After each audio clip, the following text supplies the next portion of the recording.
This is Optimal Relationships Daily, episode 1578.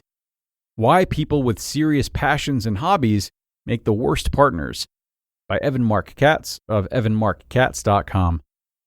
Hello, everybody. Happy Monday. I'm Greg Audino, your host and narrator. So happy to be kicking off the week with you and seeing you choose to turn towards your relationships this week. And today we'll be sharing another advice column style entry from Evan Marc Katz and his site. He's got some great words of wisdom for a reader of his who has reached out. So let's get right into it today and start optimizing your life. Why People with Serious Passions and Hobbies Make the Worst Partners, by Evan Marc Katz of evanmarckatz.com. Quote, Dear Evan, I know that the most important things to look for in a man are his character and how he treats me. However, most of the guys I meet online have hobbies that include things like extreme hiking, skiing, biking, four-wheeling, etc. I understand every guy needs hobbies, and that's great, but these guys always mention that they want a woman who shares their interests, and I don't like any of those things. In fact, I can't do most of them because of health issues and lack of any athletic ability.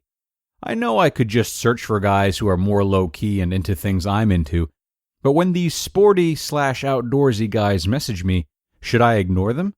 It seems they're the only ones messaging me, and they have other good qualities, so I don't know if I'm wasting my time or not if I go out with them.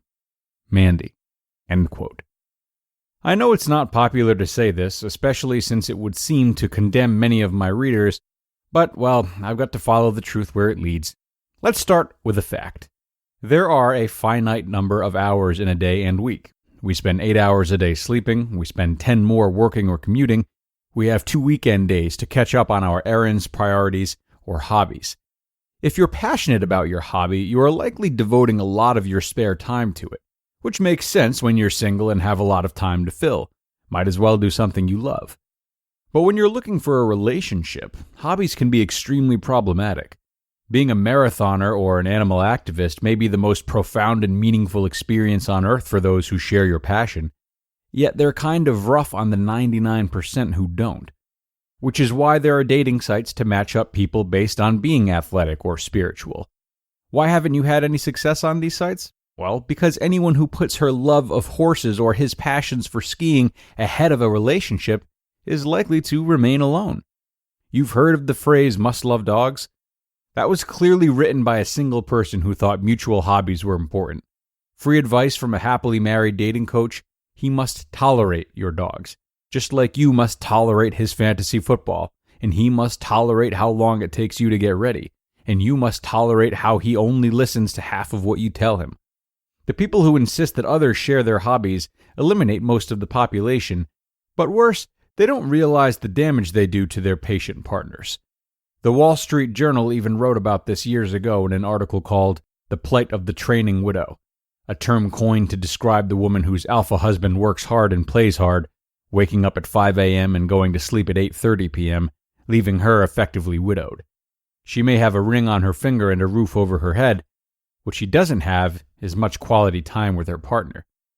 So yes, Mandy, I hijacked your question to say something I wanted to say for 14 years. Many of my clients have passions: restoring houses, forming new businesses, traveling internationally. While such ventures are benign, when you consider how much time they take away from both meeting Mr. Right and nurturing a relationship with him, it's no surprise when my clients continue to struggle. In fact, perhaps the greatest thing I have going for me as a husband is that I have no hobbies. I work from 9 to 5:30. I eat dinner with my wife at 8 and watch TV until 9 or 10. I go upstairs and read until I fall asleep. I come out of work and play with my kids, bathe them, feed them, put them to bed. I suppose you can say that reading is a hobby, but I only do it for 1 hour a day, and I'm more than willing to sacrifice it if circumstances demand. I also work out some mornings between 7:30 and 8:30, but that never gets in the way of our life. My wife and kids always come before my hobbies. If your hobbies are structured similarly, that's great. Keep doing what you're doing. However, this is not the case for many people who prefer to build their relationships around their passions instead of vice versa. Alas, most of us don't want to come in second to a video game or a cat, nor should we. I'm not here to tell you passionate hobbyists to immediately cease all activities outside your marriage. Really, I'm not. Whatever works for you. If he plays golf for 4 hours every Saturday and Sunday and you see it as a perfect time to ride your bike or see your girlfriends, that's cool. Just don't lose sight of the fact that every second you spend apart is a second you could be spending together. And last thing you want to be is the couple that lead separate lives with hobbies that take the place of conversation and connection. Long story short, Mandy, if a guy demands you take up four-wheeling to be with him, dump him. But just because he likes four-wheeling doesn't mean you ignore him. Rather, it means you get to determine over time if you are content with the effort he's putting into the relationship. If he rides every day after work and all weekend at the expense of your relationship, you know what to do. If he squeezes this in the hours you're otherwise occupied, then congratulations, you found a way to make it work with a hobbyist. Ultimately, the answer is determined by how happy you are in your relationship. You just listened to the post titled, Why People with Serious Passions and Hobbies Make the Worst Partners by Evan Marc Katz of evanmarckatz.com. And thank you to Evan for another great response in his advice column. While singles are often encouraged, rightfully so, to pursue their hobbies, which would theoretically lead them to like-minded people, anyone who really wants to prioritize relationships will, or at least should, compromise or flex on the amount of time they spend on their hobbies. Now, of course, all relationships are different, and this means that some sets of partners might like to participate in the same hobbies together. Other sets of partners might actually enjoy having more space between them, either time-wise or activity-wise. But Evan is right in that, the more passions or means of spending our time that we have, inevitably, the more time is taken away from other things, including relationships, which is something to be mindful of if that's something you're trying to do.